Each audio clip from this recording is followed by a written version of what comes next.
Hello and welcome to the Doofcast, a film and TV podcast from Doof Media. My name is Scott Daly, and I'm joined, as always, by my co-host, Mr. Freeman. I just want everyone to know that that was the same intro joke that we did in our original podcast on The Matrix. And by mentioning explicitly that we made that reference, we are showing that we are, in fact, self-aware. By mentioning it explicitly, we have elevated this podcast to a work of meta art, in fact. Oh, no. This is not a good sign for what we're doing on the episode this week, because, Matt, this week on the show, we are returning to The Matrix, and we are returning to the Wachowskis.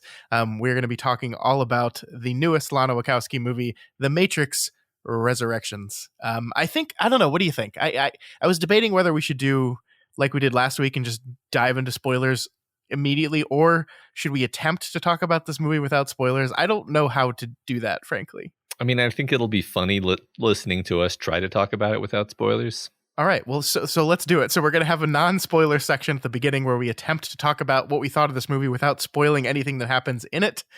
And then we'll move into a full spoilers discussion of The Matrix Resurrections. And we are labeling this, Matt, a Deconstructing the Wachowskis Addendum series, because we did do a full series on the Wachowski sisters and every single one of their movies. This is only a Lana Wachowski movie. Lily Wachowski was not involved in this movie at all, so not technically, it's a gray area. It's a gray area, and there's a lot of gray areas. Like we covered one of James Cameron's documentaries the other day, so sometimes you just make a call.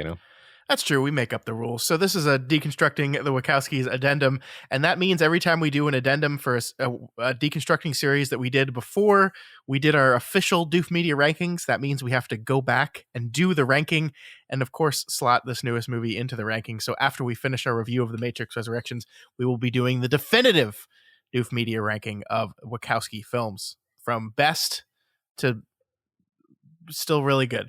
Yeah. All right, Matt, let's not waste any time and get right into it. Let's talk about The Matrix Resurrections.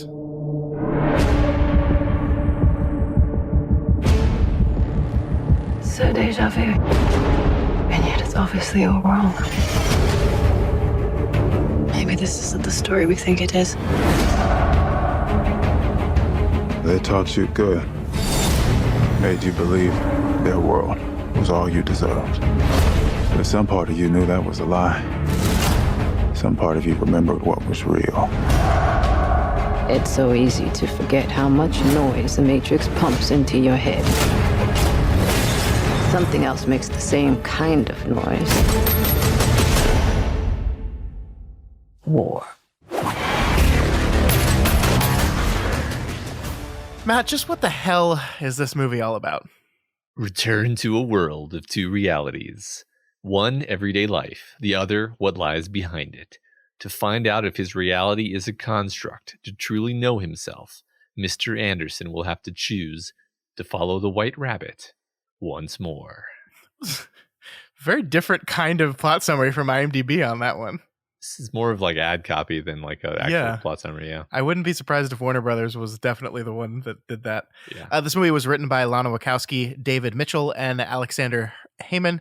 It was, of course, directed by Lana Wachowski. David Mitchell, by the way, is the novelist who wrote Cloud Atlas, which is a movie that they had, a book that they adapted into that movie as well. So yes, he's a very interesting and different kind of author. He has very interesting and different kinds of ideas, and I think that's perfect for this movie. So, Matt, without spoiling it, tell me what you thought of The Matrix Resurrections. I thought that as a piece of art, it is a genius work of satire. As a work of science fiction, it contained numerous delightful novel ideas that actually had me engaged in those fun kind of science fiction conversations with your friends where you're trying to work out the details of how a thing works and really quite creative. As a movie, particularly as an action movie, it was extremely underwhelming. I think that's fair. This is the weird thing about this movie. I don't think this movie is very good, but I loved it to death. And I think I'm trying to think of how to say this without spoiling it, but I think that is a common refrain in the Wachowski filmography, right? Like like we talked about, I remember talking about Cloud Atlas. I remember talking about Jupiter Ascending. I would say that this movie is much more in line with every movie that the Wachowskis have made after The Matrix than it did with the original Matrix. The feel of it, the parts of it I love, and the parts of it that I didn't like so much. It is fundamentally a Lana Wachowski movie in every way, and I love it for that, and I love what I think she's saying. Like, this is a movie, without getting into spoilers, this is a movie that is looking back on The Matrix as a piece of art, as a piece of, corporate property, as something that fundamentally changed how movies are made and what movies are made. And it is the creator of an art form looking back 20 years into the past on everything that's happened since then and reckoning with it and thinking about how she feels about it, how her opinion on it has changed, how her opinion on it has changed based on other people's opinions on it. It is this incredibly deep, detailed, complicated exploration of this thing. But at the same time, the beat to beat moments of like the movie that is on top of all this deep meaning is not that good. Yeah. There are action sequences. There's a sort of heist sequence in the film that make no sense and are confusing and are badly shot, even at the level of action. Yeah. And I found them so confusing that I was like, even while watching them, I was like, is this like a commentary on the way we shoot action? Or is the point that I'm not supposed to know what's happening and what I'm supposed to look at? Like, and the thing is, I don't really think that's the case. I think it's more like they just don't really care about that stuff, and they haven't for a long time because they're not young anymore, and it's kind of perfunctory. Yeah, I mean, I think in some ways, and we can get into this in spoilers, I think there are moments in the movie where the action looking as not good as it does is intentional, is the movie making a commentary on something. I think there are other moments where I don't think that's the case, and I just look at this movie. I mean, I think the one thing you can say for sure about this movie is it is doing none of the things you would expect a Matrix sequel to do. I think just like even stylistically, it is not shot to look like a Matrix movie. Like gone is the green tint of the Matrix. Gone is the editing style, the directing style. Like it is almost as if Lana Wachowski set out to, in every moment that a Matrix movie would have done A, she's gonna do B instead. And I think that is part of what the movie is saying. But I do think the result of it is a very mixed movie. I think this isn't a spoiler, but the movie opens on basically a recreation of the opening scene of the original Matrix. And that is a scene that we talked about for like 15 minutes on our original podcast, because I think my rewatch of the movie at the time really clued into me that this is one of the best opening scenes of all time. And the decision to come in and redo an opening scene, but shoot it worse, they made it look worse. I was confounded by that. Yeah. But I think that's the point. I do think that's the point. Yeah, I mean, I kind of hope so. Like, the thing that I think of when I think of early Wachowskis, like let's talk about Bound, The Matrix.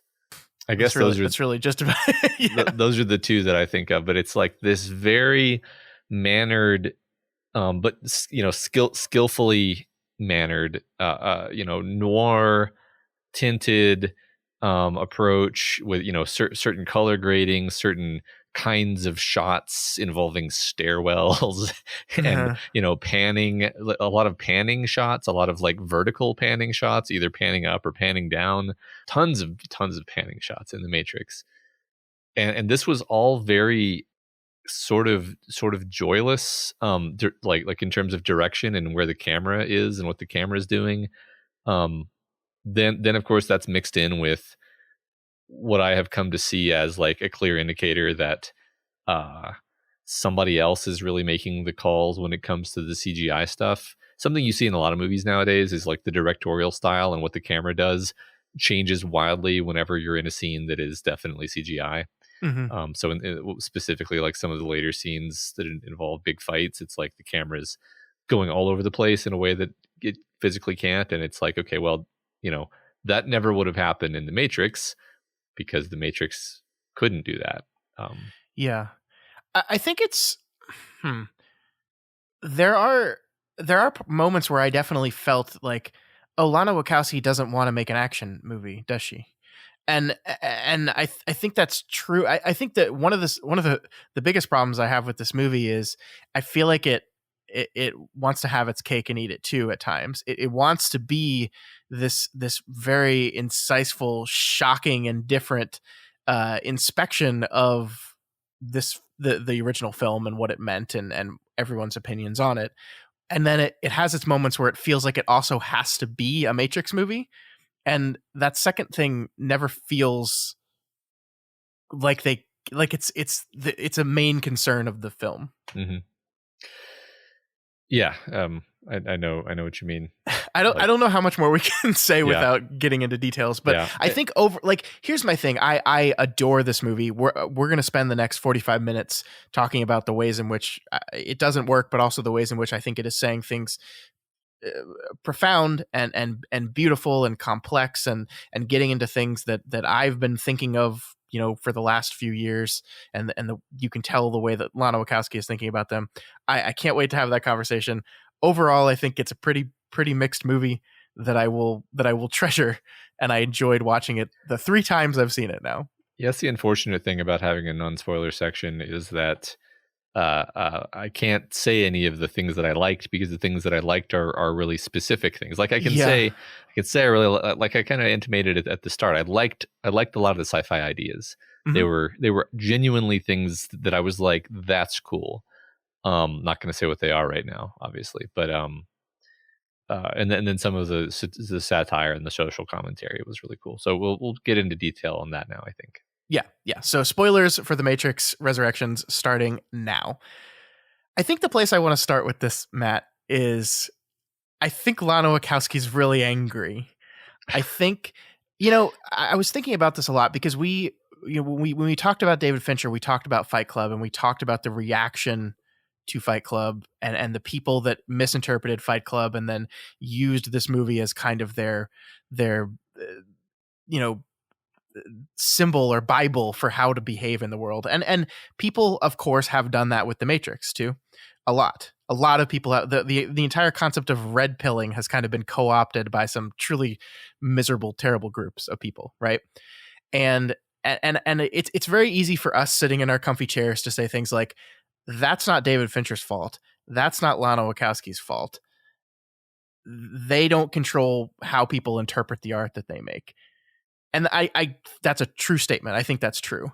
I think it's different actually being the person that makes the art, right? Because on a rational level, perhaps Lana Wachowski knows that all these dumbasses misinterpreting the art that she made or interpreting it in a hateful way are not her responsibility. But like, I feel like you still feel that, like there's still a part of you that feels responsible for that or feels like you put something in the world that someone is using to hate someone else. Like, I think that the most clear understanding of this movie from my head is I think there was a tweet from Elon Musk like a couple years ago that said something to the effect of like, take the red pill, right? And I don't even know what the fuck he was talking about. Elon Musk probably didn't even know what the fuck he's talking about because he just spends half his time trolling on Twitter. So he just tweets. Yeah. But Ivanka Trump retweeted that and said, I have. And Lana Wachowski responded to that tweet saying, fuck both of you. And I think that summarizes like the feeling that she had going into this movie, which is that over the past 20 years, there's been a lot of people that have a lot of different interpretations of what the Matrix is and what it means and what it means for them and what how we should represent that. And I think she is both reacting to the changes that she's gone through as a human being in those past 20 years and also reacting to all these other people and what they think the Matrix is and what they decide it means. I mean, I don't think it's an accident, Matt, that the antagonist in this movie is called the Analyst. He's the one analyzing things. It's us. We're the baddies. We're the baddies here. I think there's definitely I agree with all of what you just said there. I think also The Matrix is all of those things, and it's also one of the most popular and beloved things ever made. And so it became a thing that was intentional, that was intended to be countercultural and critical of power, became Star Wars. It became mainstream. They turned it into a video game. I mean, that's the brilliance of that commentary there. They video gamified it. And both literally and also metaphorically. Exactly.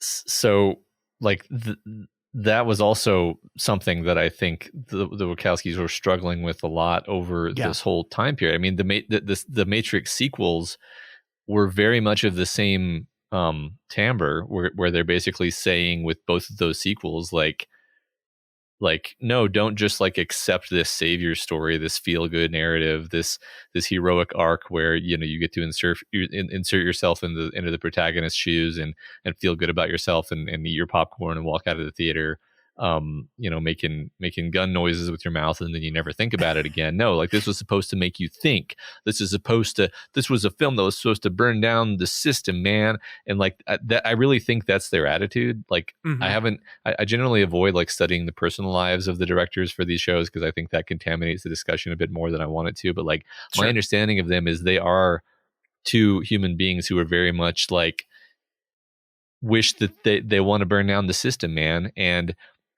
they created billions of dollars of revenue for the system.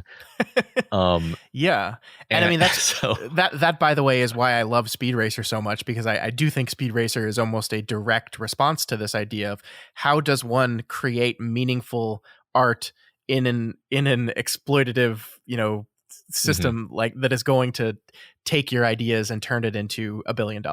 And that is a thing that I think they've been struggling with their entire careers. And I do think this returning to the Matrix is an opportunity for Lana Wachowski to really dive into how she feels about that. Yeah. I think you're right. Although I can't help but think that maybe the conclusion is like, you just made them another $200 million. Like what are, maybe, but like, that's the thing I love about this movie is I do think there are choices in this movie that are the exact wrong choices if you're trying to make money. Like I like Neo does not hold a gun in this movie. Keanu Reeves does not pick up a gun in this movie. He does not pick up a gun. He does not fire a gun. His only real method of attack is like this bubble shield he has that like, he uses to push out against people and also to stop bullets. That's really all he does. And he fights a little bit, but mostly just it's protecting. And the way Keanu plays this character, he's so slow and old and like there's all these jokes about how Keanu Reeves is timeless and has lived forever, and in this movie he looks like an old ass man who can barely walk. Like just like the scenes of him on the treadmill where like everyone around him is like fit and sprinting and he's like moseying along on this treadmill. He just looks worn out. And I mean, this is like Mark Hamill, Luke Skywalker in The Last Jedi on steroids, where they took the badass action hero and kind of completely stripped him down.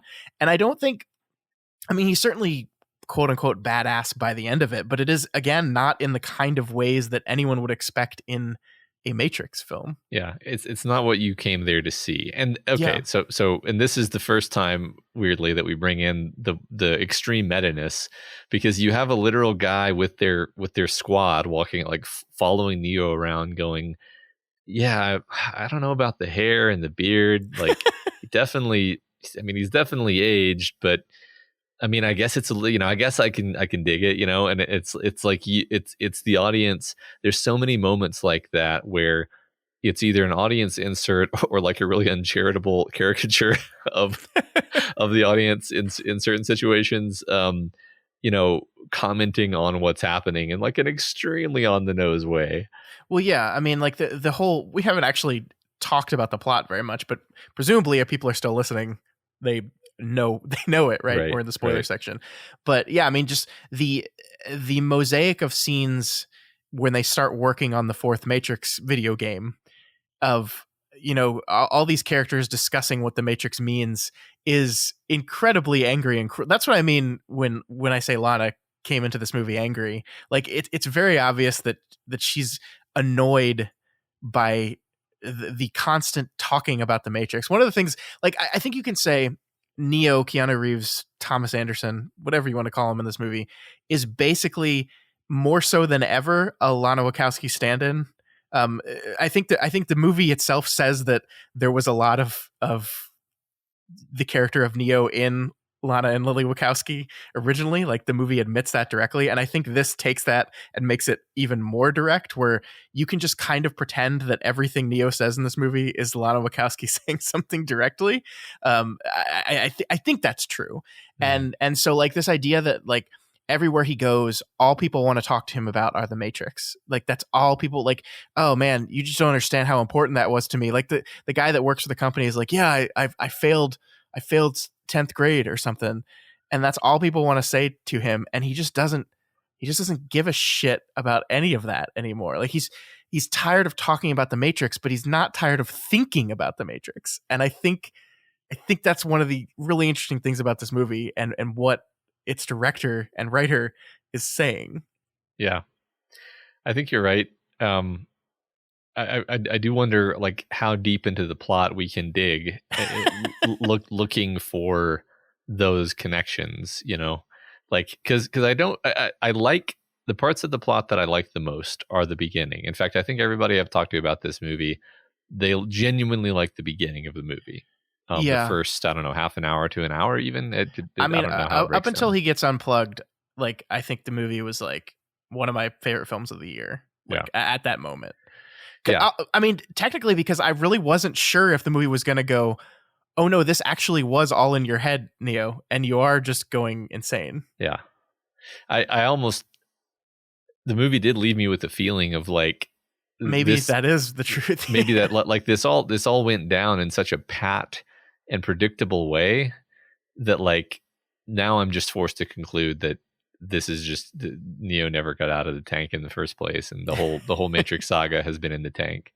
Like, that would have been a big fuck you. That would have been delightful. They didn't do that though. Like, the part of the science fiction conceit and the plot that I thought was the most kind of fun to think about is that he had this. Okay, I'm gonna walk through this because sure. This is delightful to me. He coded the Matrix video game. Okay, first a question for you. Do you think that he actually coded a video game version of the Matrix inside the Matrix that became popular inside the Matrix?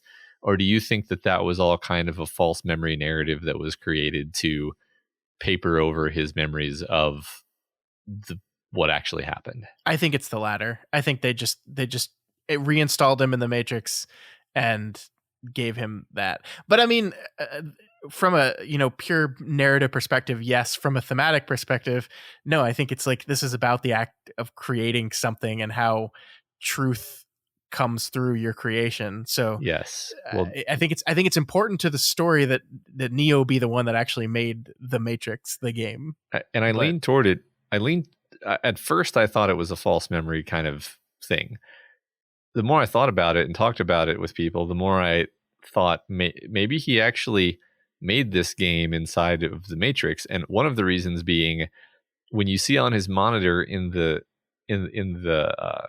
his office, it's like, it's the actual Matrix code, which he appears to be able to actually read. Well, yeah, he made the modal, so presumably, like, he needed to know how the code works. So that's the crazy thing, is he made this modal, which is a concept that is obviously being introduced here, which is apparently just like a splinter server of the Matrix. He made a matrix within Matrix. He made a matrix within the Matrix. Yeah. And inside of the Matrix within the Matrix, he made a sort of synthesis of Agent Smith and Morpheus, who were, you know, two people who were ultimately designed to seek him out for different reasons, as an experiment to see, like, if this is real, which he feels it's real deep inside, like a splinter in his mind, then this thing that I have made will find some way of making its way to me, because that's and I'm like, that's so cool. Like, that's such a fun that is so cyberpunk fundamentally, you know? Yeah. I do have yeah. a question for you though. Mhm. I don't think, one of the things I don't understand about this movie, I don't understand the choice to make him Morpheus Smith, you know, especially if there's going to be a Smith already in the story. That, like, I understand the idea of I created these two people that want to find me, but like, I don't know, like thematically, why is he like a Smithius? So the best I can do in terms of answering that is, if you creating a dude who thinks that he's Morpheus, and then you get him out, and then you tell him, sorry man, you're not Morpheus, you're an AI. That would be really mean. Yeah, that's fair. That Whereas, I do. Whereas if he thinks he's an agent, and then and then he wakes up to the truth, and he's like, oh, well, I'm not. I always knew I was an AI, but I'm just a different AI than what I thought I was. Yeah. I think that's such a great moment too. You know, we talked about how I didn't like how a lot of the intro was filmed, and I don't, especially compared to the original, which is just it's a masterpiece. But the agents getting out of the car and one of them being black, I think was this really, really like what moment? Because I think very intentionally in the original Matrix series, the agents are all white dudes, you know, they're white dudes in suits. That's like very intentional. That's part of what the Wachowskis were saying with those characters. And then so you get this guy and he's black, and you're maybe not even consciously, but you're like, huh, okay, yeah, that's interesting. Right. I mean, they white dudes with the identical haircuts, and this guy's, he's bald, and he looks like Morpheus, for lack of a better, on purpose he does. So no, I think you're right it's a really fun concept, that just the idea that he creates these characters, and I mean, are also establishing that he has already had a psychotic break, in the world within the world. I love that the Matrix is not like, one of the things the analyst says is they don't make truth anymore, right? It's a story. Like the Matrix as it exists, this version of the Matrix is a movie, basically, is a story. It's not real. And so they're not trying to simulate real life anymore. And so a lot of the weirdness that happens in the Matrix starts to make sense, because like, that's the weird thing about this movie is characters are having conversations. Like there's this entire conversation between Carrie-Anne Moss and Keanu Reeves about how she's gone home and played his game and is like, hey, this character looks a lot like me. That's weird, right? Did you base her off me? And in the back of my head, like the rational part of my brain is like, he made this thing 20 years ago. Have you both been going to the same coffee shop for 20? But it doesn't make sense because it's dream logic. It's like, it's like the Matrix doesn't have to be logical anymore because the way the analyst has constructed it is as a story. And so I think that's really interesting and just a really, really fun twist on the Matrix. And a lot of the way Lana Wachowski shoots it is, instead of having these pale greens, it is she uses light a lot, like the sunlight a lot. Sunlight beaming through windows and scenes is like a constant refrain in the Matrix, because it's built up to be this kind of movie world. I think the more I think about this, the more I think it's built to look like a very brightly lit perfect movie world. I'm so glad you're bringing this up, because this is like my other favorite thing about what they're doing here is like the analyst's idea that we getting control by tyranny and micromanaging is out. Having control by just giving people an appealing story that they can put themselves in and feel good about and tell themselves, I'm a good guy because I'm serving my role in the story. That's the world we live in now. In 1999, it wasn't. Yes, the media narrative always did dictate the way that we saw the world to a degree, but it wasn't all pervasive and all consuming the way it is now. And I think in 1999, the Wachowskis perceived the world as being a place where there was this sort of authoritarian control. There was the man who needed to be resisted, and now it's much different. The man has smeared out and deepened. It's sort of like more defense in depth than single point of failure authoritarianism, where Yeah. where you have you're not going to beat Agent Smith in a fist fight. That's not how you win anymore. Now it's about breaking out of the narrative that they have constructed around you to put a box around you. Yeah, and how perfect are the changes to the agents to represent that central idea, right? No longer do we have these white men in suits, government agents, a direct symbol. Instead, it's sleeper cells planted everywhere in the Matrix. It's the people all around you. There's no single source of evil anymore. It's around you. I mean, what they're describing here is basically social media, right? Yeah. Like, and also this idea that like you are content both, like this, I forget what the exact line is, but something, the idea of like you're afraid to lose what you have, but you continue to pine for the thing that's just out of reach. Mm-hmm. And that is like social media to a T. This idea that like you're going to collectively complain about the things that you don't have, while also like, just like this the concept of doom scrolling and like everything I think is represented here. I think they've got spot on what a version of the Matrix would look like in 2021. Yeah, totally. And I mean, we're just as much in the Matrix now, if not more so, than we were in the Matrix in 1999. Like in the metaphorical sense that we're all in the Matrix and we all need to wake up.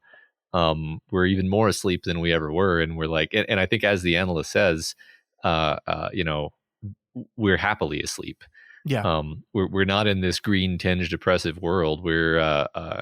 We keep scrolling. Sometimes we complain and we say we're going to quit, but we never do quit Twitter. We never do quit Instagram. We just sigh and continue to scroll.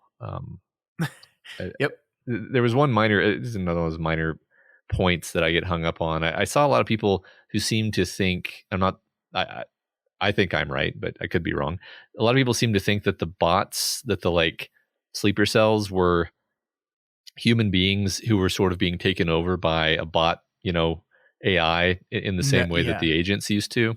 No. I don't think that's correct. Yeah, I think that the bots were literally AIs who were pretending to be people's spouses and children and coworkers, but who were just AIs who, when they were activated, they'd go apeshit.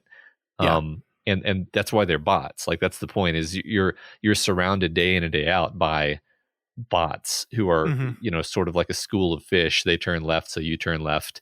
You're not entirely sure why you did it. You just did it because they did it. It's controlled by monkey see, monkey do, actually.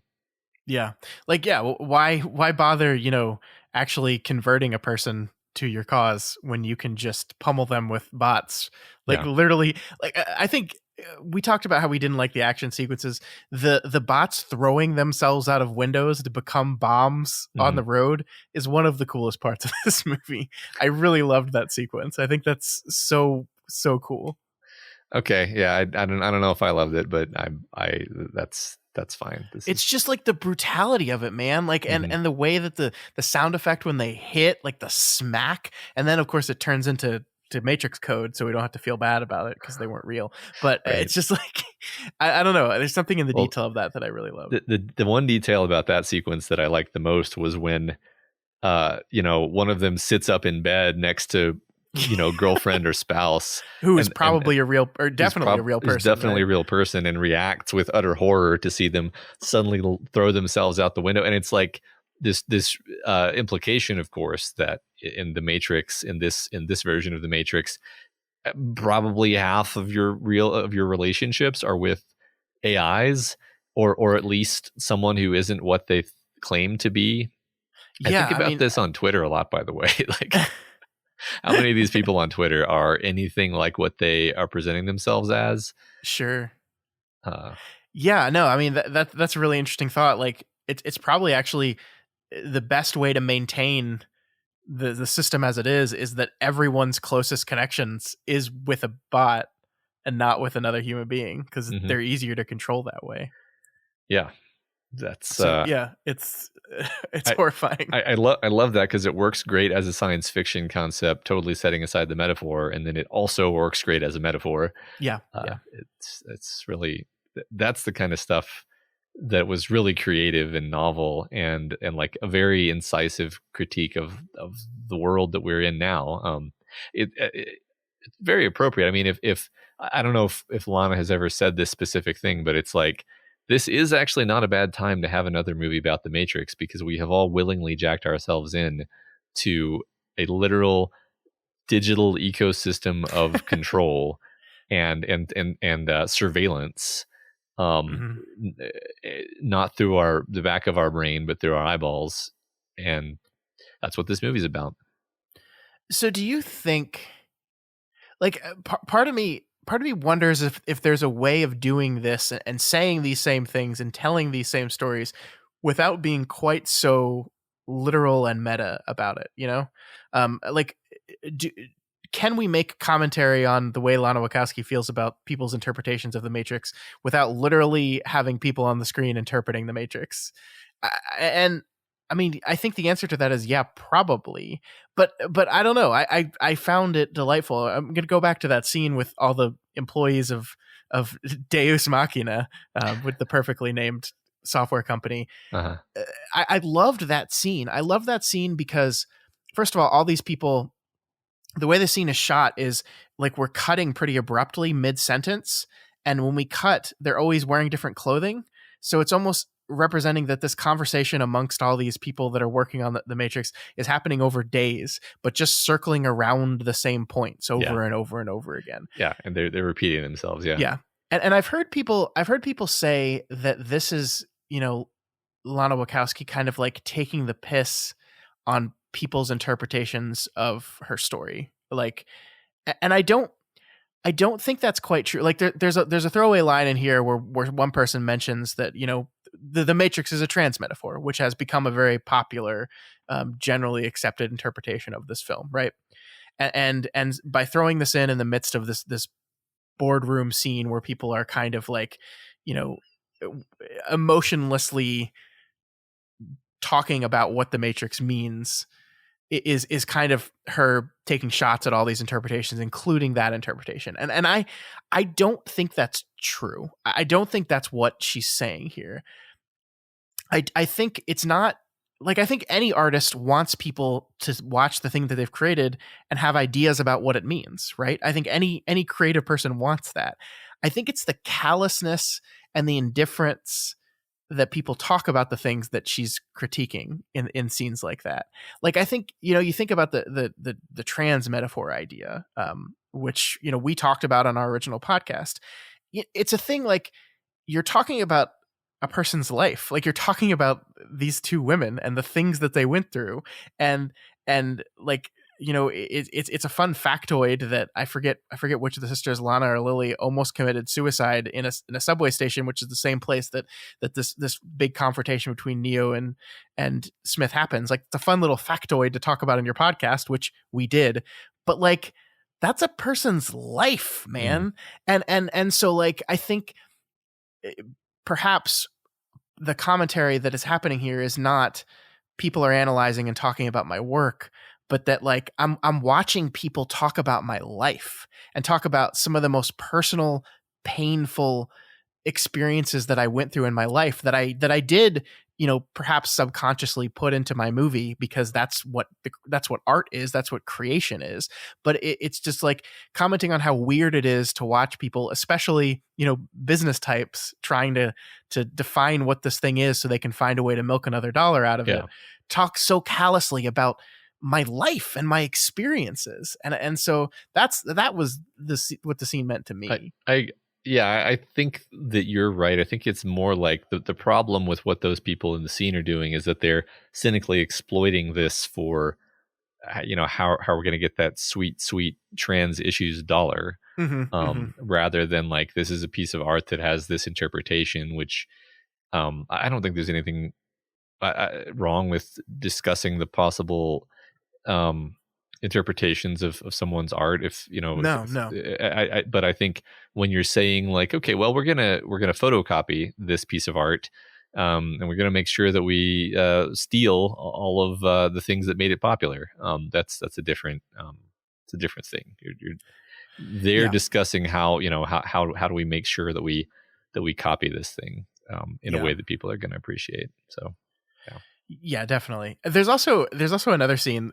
This is kind of a segue, but there's another scene that I see people talking about that I think people are getting wrong that I wanted to talk to you about. And the scene I'm talking about is our cameo with the Merovingian, who is a character from the Matrix sequels, the very, very proper, very sophisticated French program. And in this movie, he's an unhinged homeless man who's just spouting nonsense. Mm-hmm. And the stuff that he's spouting is like snobby film critique talking points, right? Like, oh, we made the movie so much better back then, blah, blah, blah, like, and I've heard a lot of people say that this is Lana Wachowski like talking about art through the character of the Merovingian, and like it was better 20 years ago, it was better, and I don't think so, because that character is insane and unhinged, and that's the way the movie presents him. So like I actually think this is a clever critique on people who are completely stuck in the past and don't see that there is art that can exist in this world in the present. There is amazing art out there every day, and like it's one thing to say something like, hey, social media is bad and people spend too much time on their phone. It's another to go on unhinged rants constantly about all these people, like troglodytic rants about how cell phones are like, you know what I mean? Yeah, I mean, he's literally a relic from a previous world who is no longer relevant, and like that's the context from which he's saying the things that he's saying. So no, I don't think he's speaking with the authorial voice there. But who knows?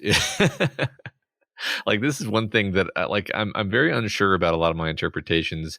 Like, this is one problem, not problem, just fact, I guess, about both of the Matrix sequels and this film are and even the original Matrix to a lesser degree are movies where characters have monologues.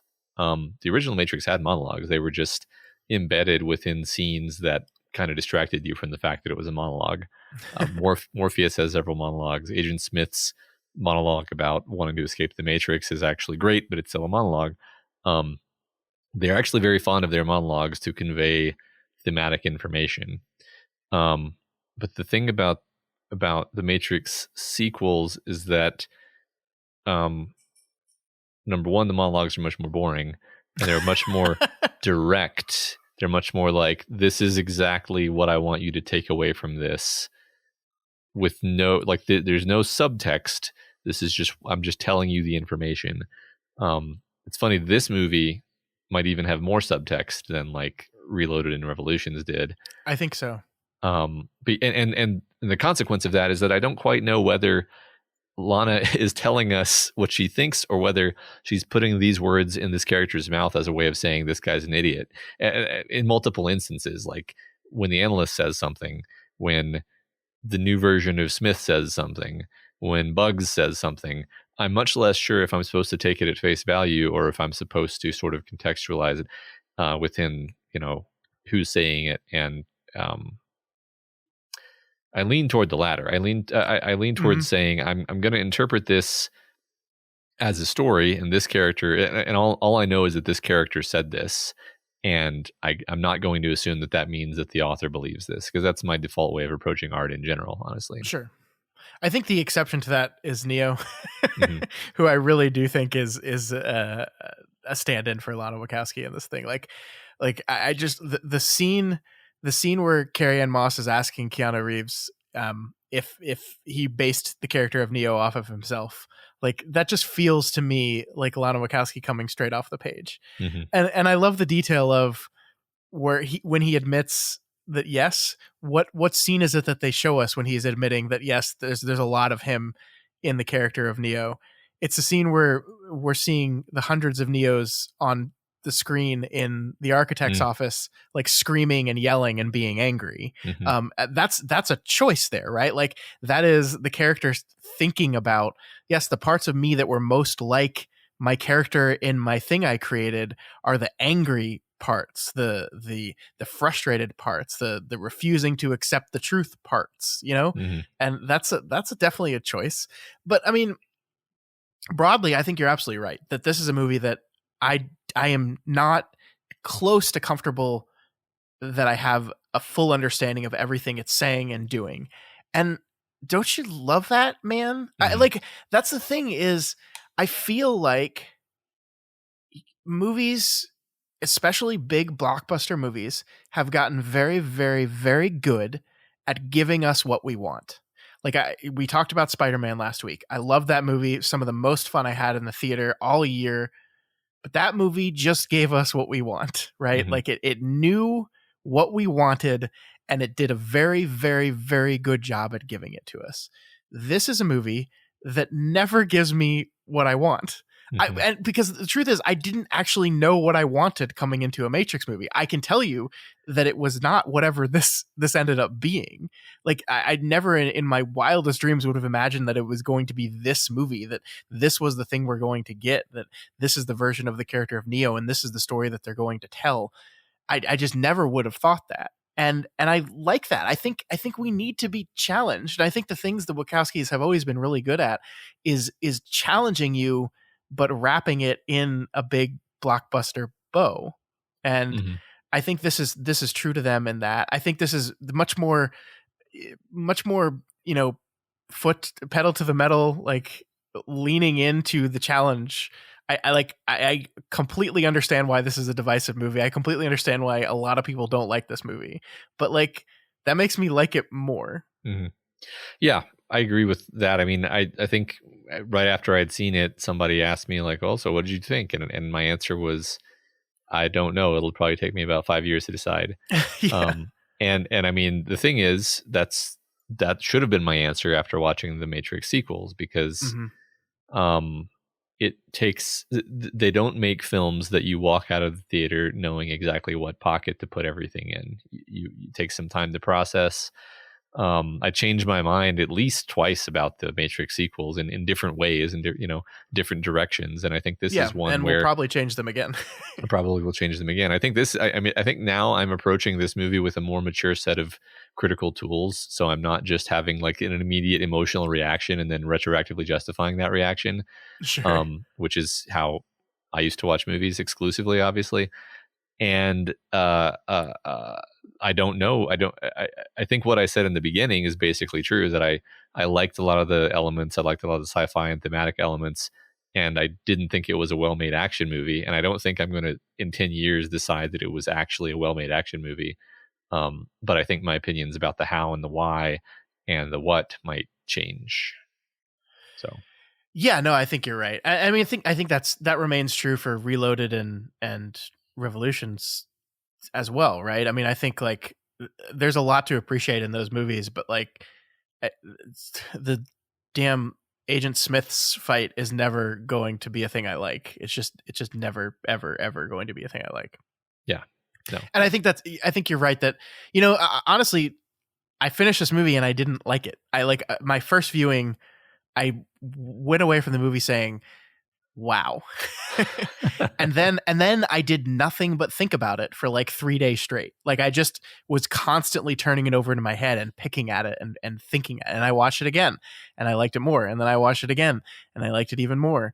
And like, that's great. And I know it's not a perfect movie. It's not even close to a perfect movie. It's in many ways not a very good movie, but I don't know. There's just something about the things that it's doing and the things that it's trying to say and the things that it's exploring. I mean, I don't even think we've even scratched the surface for what I think, you know, Lana Wachowski is trying to explore in this film. Like just the central idea of like, what does this mean to me being Lana Wachowski, you know, like, right. Mhm. Like I think the character of Thomas Anderson is a very sad person, you know, like, we talked about, he's like, all people do is talk to him about the Matrix.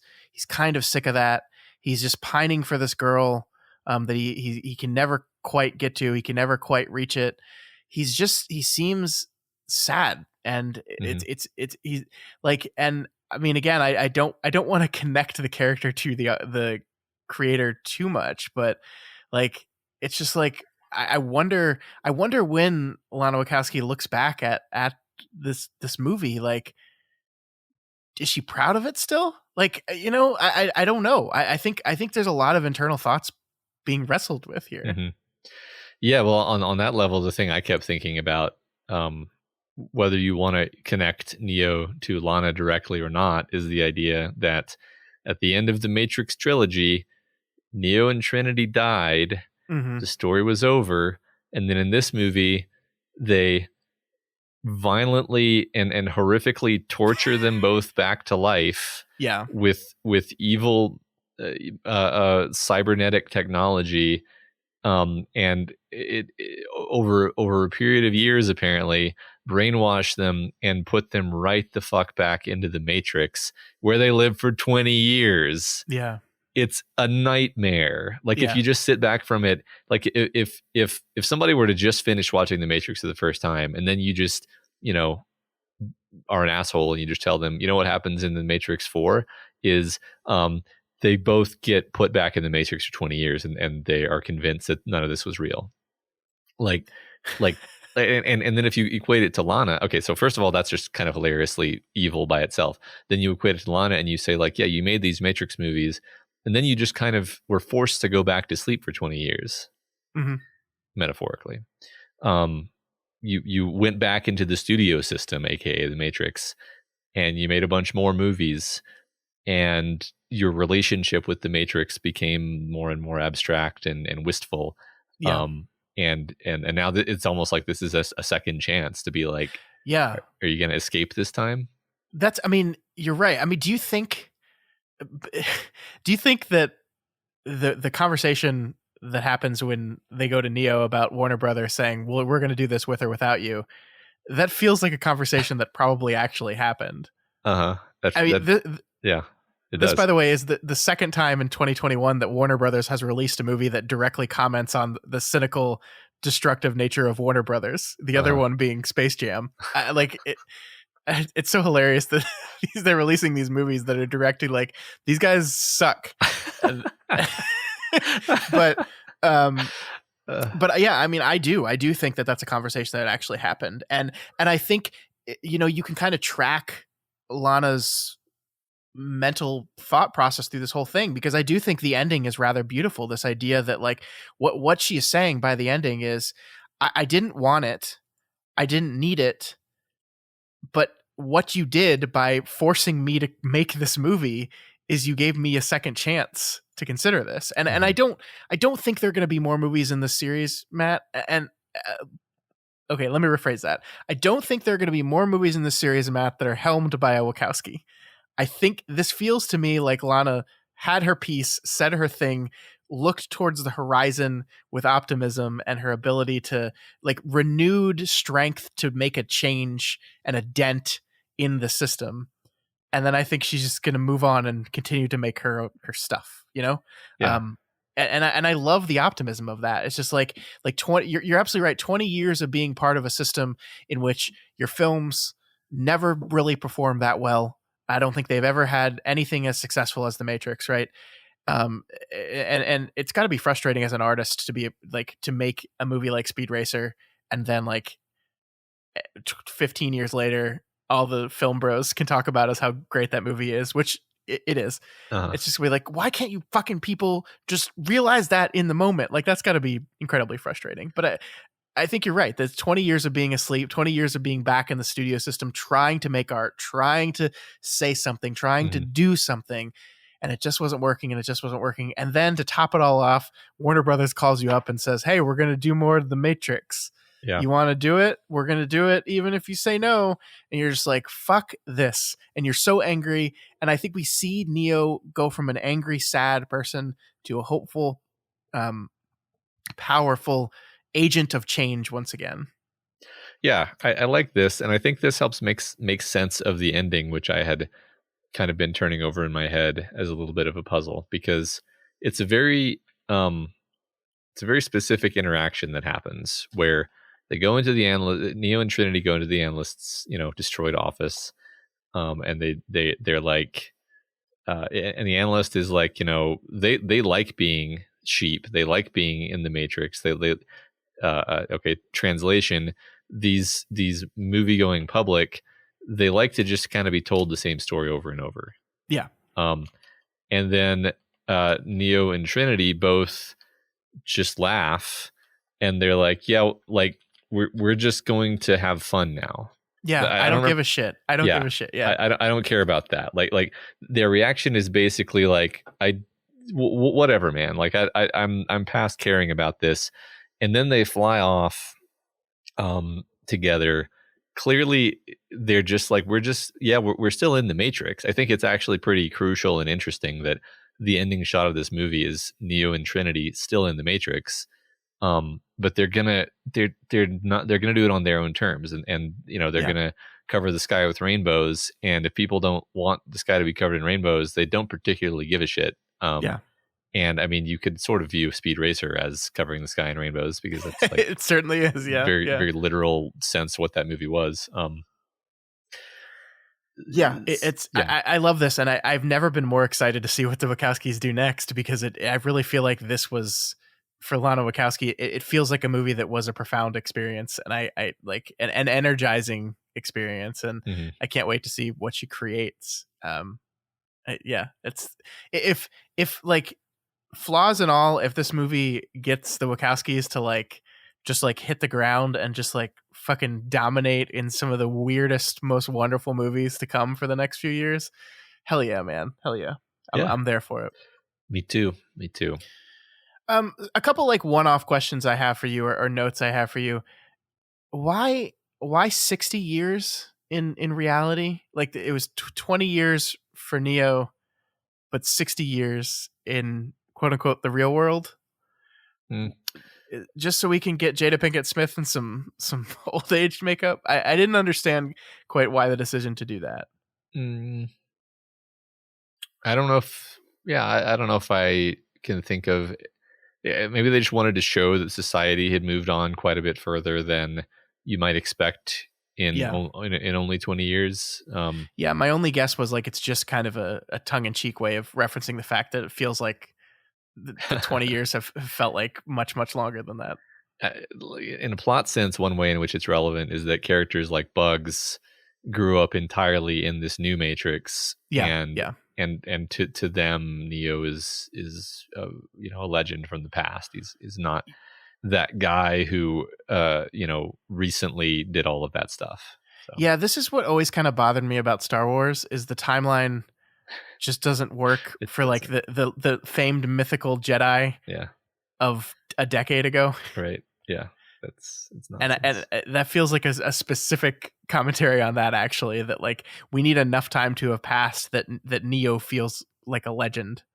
Yeah. And 20 years just doesn't seem enough. Yeah. I think there's something there for sure. I actually was thinking about Star Wars and like and the like the scene where it's like the Jedi, the Force, it's all real. Yeah. It was like 15 years ago, man. Yeah. Yeah. I was trying to think of what else I had. I really, what did you think of the quote unquote new bullet time? Which is like, they make a joke about, and then they do. Here's what I'll say. The camera work they did with it, where it felt like Neil Patrick Harris is just moving at a lower frame rate. Yeah. I thought was really interesting and cool. Yeah. I don't quite get like how Smith was able to just be like, yeah, I don't, you lose. I see. I've only watched the movie once, and I think I might just not have understood or heard what was said there. I mean, my thing about Smith is like, Smith, we know that he like can rip off other people's code as a thing that he can do. Sure. It's sort of mysterious why he's even there in the first place and why he looks different. Like, I mean, I understand why he looks different, because he's been hidden just like Keanu Reeves's character has been hidden. But like, if we're seeing Neo as Keanu, I mean, the real reason is probably they just couldn't get Hugo Weaving to come back and do the role. And so they came up with a really interesting way of having Smith in the movie while not being Smith. And look, I think Jonathan Groff is great. He's not doing as direct of a Hugo Weaving interpretation as the guy who played him in the Matrix sequels is, but like I think he's great. I love Jonathan Groff, a big Jonathan Groff fan. I think he does a good job here. But yeah, like the reasons for it, I'm not sure. No, I don't know. I mean, I think honestly, they replace Morpheus with kind of a lookalike. Mm-hmm. They replace Agent Smith with sort of a updated lookalike, you could say. And then they have actual Morpheus and Neo and Jada Pinkett Smith. I don't know. I don't think that I understood why any of that, and why, like, if the analyst can do that trick, then why doesn't he do it like at the end when they're trying to escape? Because he can't do it anymore because he lost. Right. Then why did they do it in the first place? I think is this is the way in which it's a bad action movie. Is it doesn't obey the rules of sort of action narrative economy. I don't know what word to use. Yeah, exactly. You mentioned the heist in the non-spoiler section. Yeah, and the filmmaking in that whole scene is basically incomprehensible to me. Literally, I've seen this movie 3 times and I still don't quite understand what is happening in the beat to beat. So like the basic premise is they need to go free Trinity. They need her to already be out of the pod by the time she makes her choice, because they know that the analyst isn't actually going to let her go. So they sneak into the pod. Like Morpheus has to sneak into the pod on the back of one of the robots and his like cool like sand power thing. But then Bugs is just there too. And I'm like, oh, so just anyone can just get there. And then like who's like, where is the splice is happening? And like that is fucking nonsense. And the splice doesn't even matter because he notices that Trinity is being extracted while it's happening, mm-hmm. and has time to warn the Squiddies to go attack. So it's like it's a failed heist basically. It makes no sense. None of that makes sense.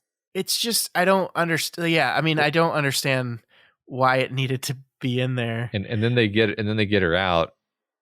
And the squids are like, "What? Where'd she go?" Comically, like looking around, and it's like, she's still nearby. Just there's a million of you. Just look everywhere. Yeah, yeah. Do what machines do. Yeah, yeah. I also like. I'm trying to think of the way to word this, but I wasn't a huge fan of like the friendly robot. Like I understand, like conceptually, it's a good idea.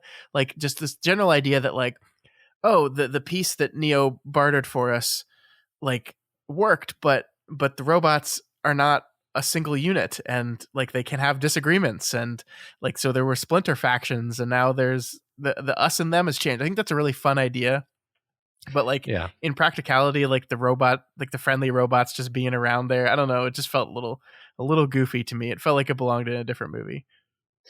Yeah, I guess I didn't feel much about it. You know, it was just like, okay, sure, I guess.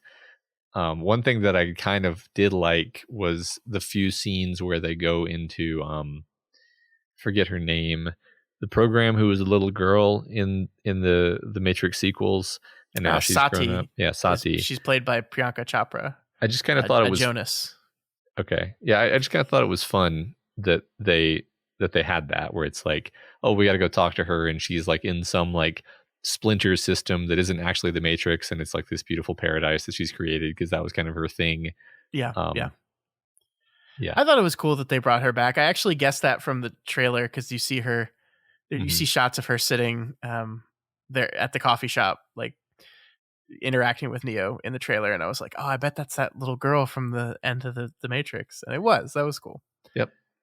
Still don't really understand why Jada Pinkett Smith, it just like you barely recognize her. Like when the first time Neo said Niobe, I was like, what? it's not particularly good, like old age makeup either. It's not the best. No. For a movie that otherwise I would say looks good where it needs to. What I think one final thing I'll talk about is like as with any Matrix movie, there's a lot of talk about choice in this. And the thing I found really interesting in this is that the idea of choice, like this movie basically says it's bullshit. Like over and over again, we have this idea of like, we have, blue pill, red pill. What is your choice?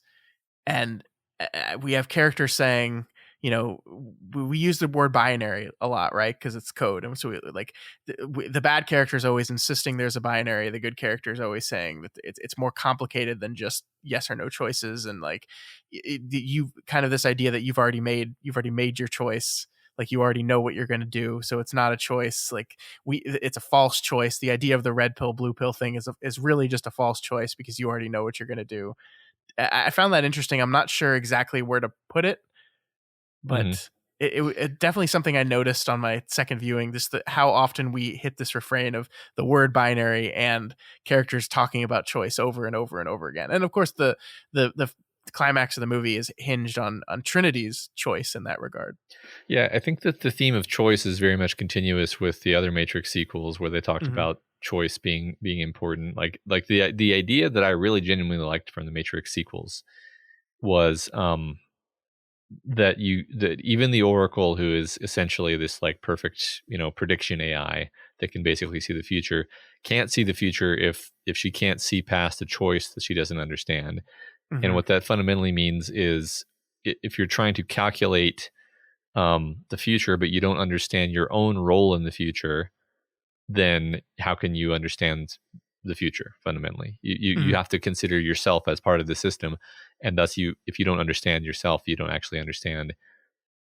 And thus, making a choice is less important than understanding why you made the choice. That is what was concluded, and I think quite successfully, actually, if you think about it, in the original Matrix sequels. And in this one, I actually see it as being a fairly organic continuation of that idea, where they're just like, yeah, I mean, we all know what choice you're going to make. The point that you need to get to is coming to grips with and accepting and understanding that choice. Sure. Yeah, I think that feels right to me. Yeah, I like that. Okay. Cool. So anything else you wanted to say about the Matrix Resurrections? I've only seen it once, and I feel like I'll have 10 more things to say after I get a chance to watch it again and process it some more. But for now, I feel good. Okay, my signing off comment. There's a line where Neo says, "I still know Kung Fu," and it's the weirdest line in the movie because it doesn't happen where it should happen. So the place that line happens is when Neo is fighting the exiles back in the Matrix, and the Merovingian's screaming at him, and he's fighting exiles, and he kicks one, and he goes, "I still know Kung Fu." You already recreated the scene in which he fights Morpheus in the dojo. Why not just put that line there? That's where the line goes. That's where it goes. Yeah, I don't know. It was trailer bait, is what it was.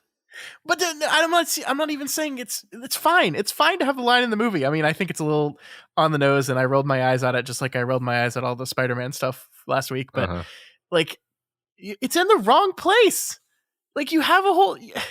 That's where it happened the first time. I think the real reason for it is I think it's very intentional that like Neo doesn't actually want to fight Morpheus, and that whole. We didn't talk about that scene where they basically recreate the dojo scene, and it's not shot as well, obviously. Like, that's one of the greatest scenes in the original movie, and it's just not as good here. But I also appreciated the way in which this movie, like the way it concludes is Neo basically says, "No, fuck this. I don't want to do this." And he doesn't fight. He just like key blasts and blows up the whole room. He says, "Fuck this room. Fuck this dojo thing. I don't want to do this anymore." Yeah. Oh, I did like that a lot, actually, because the idea there, okay, again, I've only seen the movie once, but like he's like dying for some reason. Yeah. And they're like, they've got him addicted to drugs. Apparently that's what we're told, is that they've been like feeding drugs into his brain, for 20 years, and now he's suffering withdrawals, and he's going to die from his withdrawals. And so the thing that cures him of his problems is basically being who he is, which is a nonconformist, cypherpunk rebel who refuses to listen to what anybody tells him. So this guy is like badgering him and telling him like, yeah, you gotta, trying to be Morpheus, and his reaction is to be like, fuck you, which is exactly the correct Neo reaction. Yeah.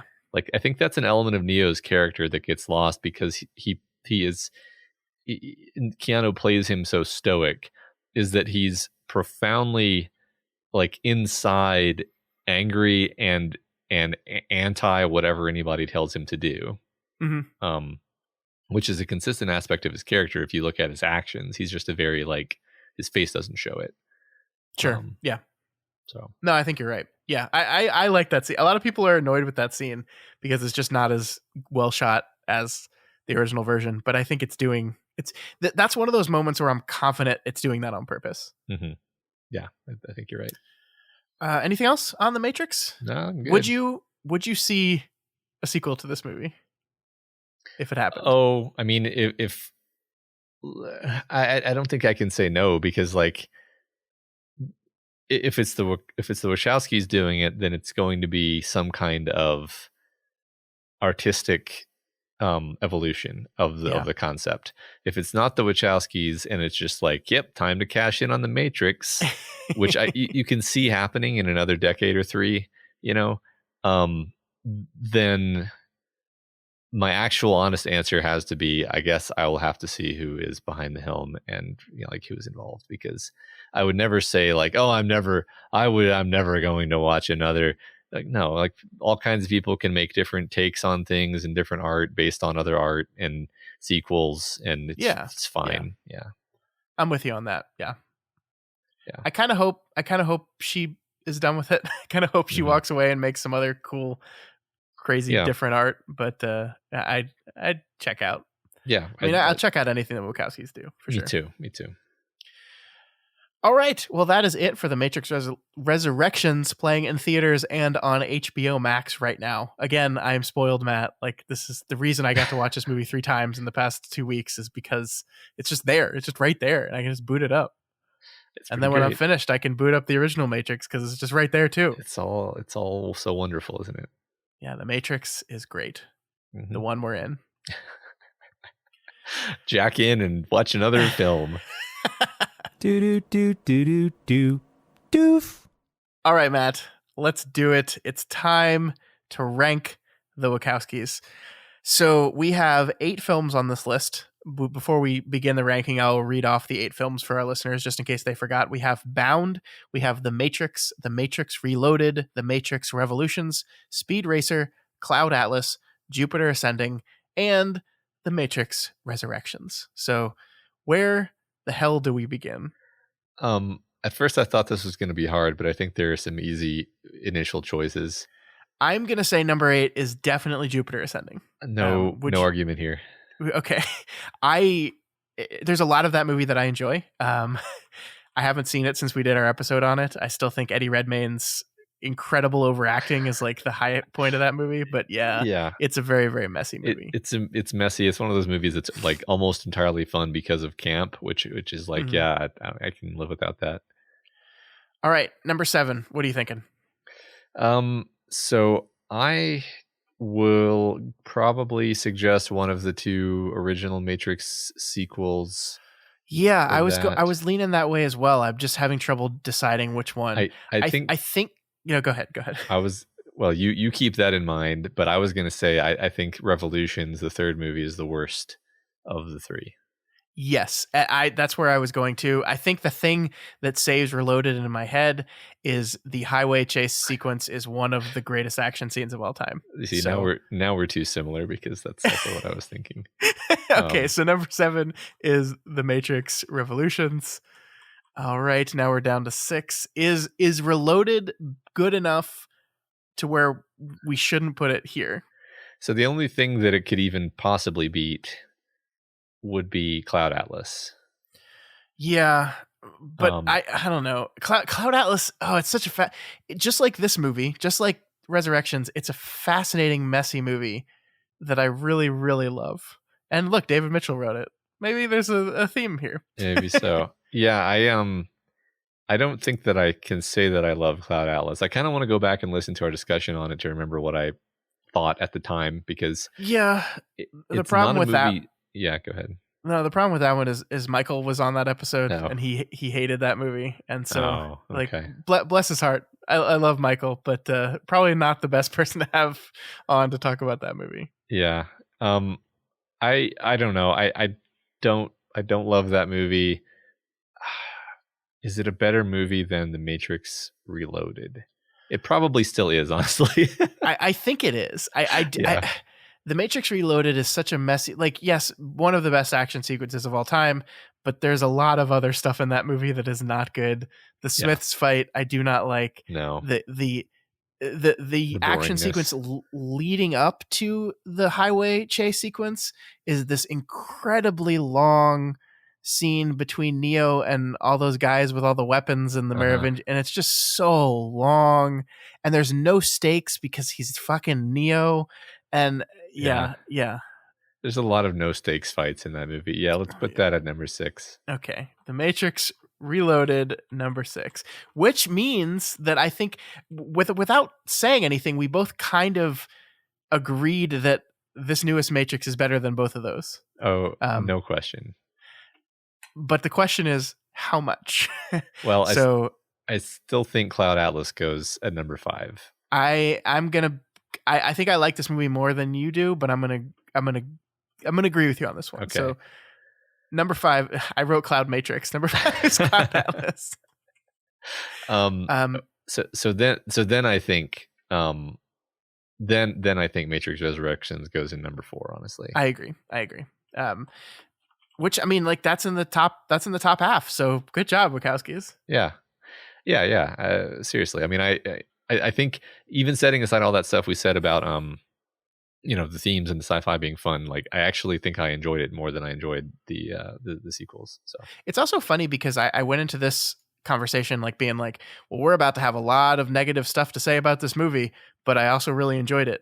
But we really didn't have that much negative stuff to say about the movie because, yeah, I mean, the action scenes kind of bad. A lot of the plot structural stuff doesn't work, but the best parts of the movie are so incredible that they just outweigh all that bad stuff to me. Yeah, I agree. And a movie that gives you a lot to talk about is a treasure, honestly. Mm-hmm. I agree. I totally agree. So we have 3 movies left. We have Bound, we have Speed Racer, and we have the original Matrix. Number 3, it's obviously between Bound and Speed Racer, in my opinion.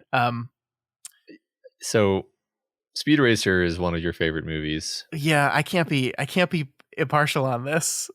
Yeah, I mean, I think it's really hard because Speed Racer and Bound are such different movies. Yeah. They are both such Wachowski movies too, is the wild thing about them. It's true. It's true. I think a big part of me wants to put Bound in number 2, but I just think Speed Racer is sort of one of those miracle movies that's firing on all cylinders. Uh-huh. So I think I would be okay with Bound and then Speed Racer. That's where I was leaning, and I just didn't want to say it because I feel like maybe you'd just go contrary to me just to do it. So I'm agreeing. So number 3, Bound. Number 2, Speed Racer, which of course puts The Matrix as the Wachowskis' best movie. I actually think there's a debate to be had about Speed Racer versus The Matrix, but I'm not going to have it with you because I know it's a losing debate. So I am totally fine and happy with The Matrix as number 1. It's my favorid movie, and then also didn't it win the entire Doof head-to-head competition for best movie of all time? It did, yeah. Not in no small part because I kept saying that it was the best movie of all time. Probably. All right, so that's the list, Matt. Would you read it back for us? It's going from worst to best. We have Jupiter Ascending, The Matrix Revolutions, The Matrix Reloaded, Cloud Atlas, The Matrix Resurrections, Bound, Speed Racer, and The Matrix. That feels like a good list. I'm very happy with that list. That feels right to me. It does. I don't have any real quibbles about ordering there. No, not at all. Let's just say, for those of you that maybe are tuning into this episode that have not listened to some of our past episodes, go watch Bound, like right now. The Wachowskis' first film is so good. It's like shockingly good. It's such a powerful declarative statement of a first movie. Mm-hmm. I love that movie. Yes, absolutely. It is. I mean, that's the thing. I almost would put it right under The Matrix. Yeah, really this. I think these top three very close in my opinion. Yeah, these are not bad filmmakers, folks. Yeah, I think we know that. All right, Scott, that was great. I think now you and I are going to have a conversation about the first episode of the Book of Boba Fett TV show on Disney Plus, but we're going to go do that over on our Patreon exclusive podcast, Doof After Dark. So if you want to hear Scott and I talk about, I keep wanting to say The Mandalorian, the Book of Boba Fett, go check that out on the Patreon only bonus podcast, Doof After Dark. And spoilers for that conversation. There's a reason why you keep wanting to call it The Mandalorian. Indeed. All right, folks, that is all we had for you this week. If you have any opinions on the Wachowskis as a whole or on The Matrix Resurrections specifically, feel free to reach out to us via email at doofmedia@gmail.com, on Twitter @doofmedia, or over on our subreddit r/doofmedia. Yeah, and if you're not already subscribed to this podcast, we encourage you to do so and ensure you never miss an episode. You can find us on iTunes, Stitcher, YouTube, Google Play, and pretty much anywhere else podcasts can be found. And if you like what we do here and want to support us, consider becoming a patron of Doof Media. You can head on over to patreon.com/doofmedia and see all the cool rewards you get for supporting the show. One of those rewards is helping to vote for our monthly book club books. Our book club is meeting this Friday, the 7th at 9:30 p.m. We're going to be talking about Kim Stanley Robinson's Red Mars. And there's actually a vote going on right now for what book we'll be doing next month. So if you're listening to this Friday morning when it comes out, that poll will still be open. So head on over to patreon.com/doofmedia, become a patron, and vote for what book we're doing next month. Yeah, and also please consider rating and reviewing us on Apple Podcasts, because each review helps us get more exposure and introduces new people to the content that we make here. And on Spotify, because Spotify has a rating system now. Awesome. So that too. Sweet. All right, that is going to do it for us this week. Next week, Matt, we owe a patron an episode. So that's another benefit of being a patron of Doof Media. If you donate at a high enough level, you get to pick a movie for us to do an episode of the show on. And one of our patrons has asked us to do the movie A Monster Calls. You've never seen this one, right? I watched this movie. I've never seen this one. So that is what we're going to be doing next week. So head on over to your streaming services and watch A Monster Calls, and then meet us next week to talk about it. We'll see you then.